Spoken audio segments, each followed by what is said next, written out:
अभी 3 अगस्त 2024 में मेरा एक रिलेशनशिप के ऊपर, पेरेंट्स और फैमिली रिलेशन के ऊपर एक सेमिनार है और ग्रुप काउंसलिंग टाइप का एक प्रोग्राम है।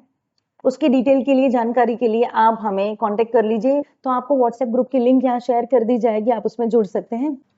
आप सभी को राजश्री बोरा का नमस्कार।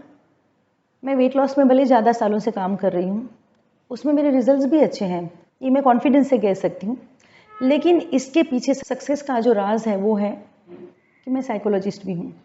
सामने वाले का मन समझ के अगर उसका वेट लॉस का प्रोग्राम बनाते हैं तो वो अच्छी तरह कर पाते हैं।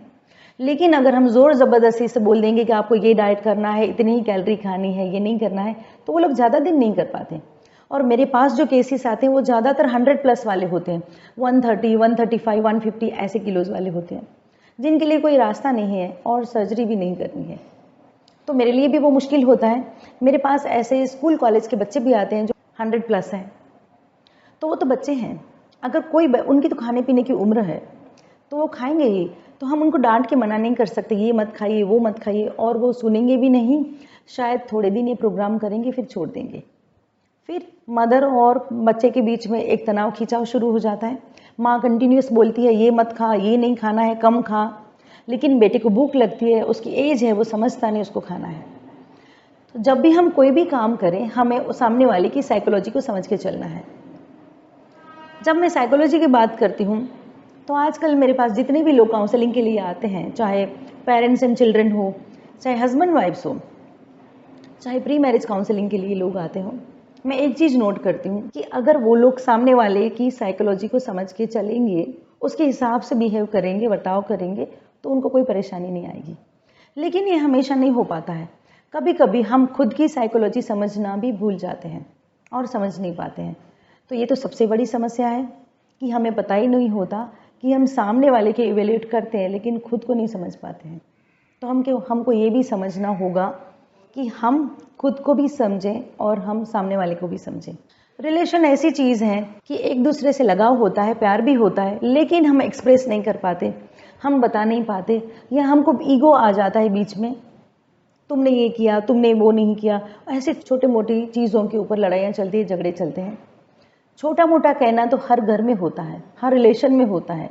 लेकिन जब बहुत बड़ी समस्या बन जाती है, जब हस्बैंड वाइफ में बात डिवोर्स तक पहुंच जाती है, जब बच्चे भी माँ बाप से अलग होना चाहते हैं या सुनते नहीं है, टोटली माँ बाप को इग्नोर करते हैं, तब समस्या होती है।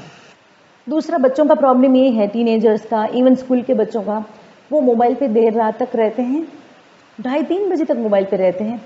जाहिर है कि इतनी देर रात तक मोबाइल पे रहेंगे तो सुबह में वो 10 बजे 12 बजे के बाद ही उठते हैं। मेरे पास ऐसे भी लोग हैं जो 2 बजे उठते हैं। लेकिन मुझे खुशी की बात ये भी है कि जब भी हम काउंसलिंग की हमारी 8-10 सेशंस भी पहुंचते हैं ना, वो बच्चे रियलाइज़ कर लेते हैं और वो 12 बजे से पहले सोना शुरू कर देते हैं। अब यहाँ 2 समस्याएं हैं। सिर्फ यही नहीं है कि वो लेट सोएंगे तो एक्टिविटीज़ ठीक से नहीं कर पाएंगे, पढ़ाई ठीक से नहीं करेंगे, चीज़ें ठीक से नहीं सीख पाएंगे।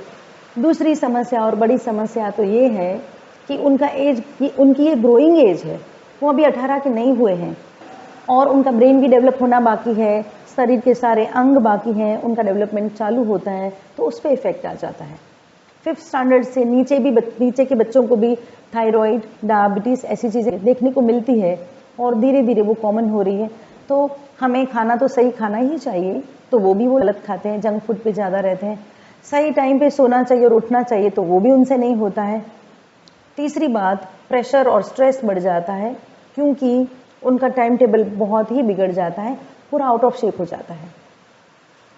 तो सबसे पहले अगर नींद ठीक से टाइम पर उनको हम ट्रेन कर सकें कि टाइम पे सोए, टाइम पे उठें, तो हेल्थ अच्छी रहेगी, उनका टाइम बचेगा। इतने ज़्यादा घंटे अगर वो मोबाइल पे बिताते हैं तो आगे उनका फ्यूचर अच्छा नहीं रहेगा, क्योंकि ये एक एडिक्शन की तरह बन जाता है और वो उनके सोचने की जो पैटर्न है, थिंकिंग पैटर्न, उस पर भी असर हो जाता है।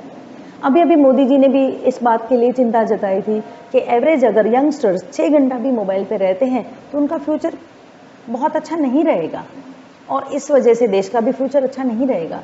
तो सिर्फ ये पारिवारिक समस्या नहीं है, ये समस्या बहुत दूर तक जाती है, देश तक और दुनिया तक। आगे भी ऐसी हेल्थ की इन्फॉर्मेशन और वीडियोस पाने के लिए राष्ट्रीय योगा के यूट्यूब चैनल को लाइक, शेयर और सब्सक्राइब करना ना भूलना। अपने परिवार और फैमिली वालों को भी सब्सक्राइब करवाना।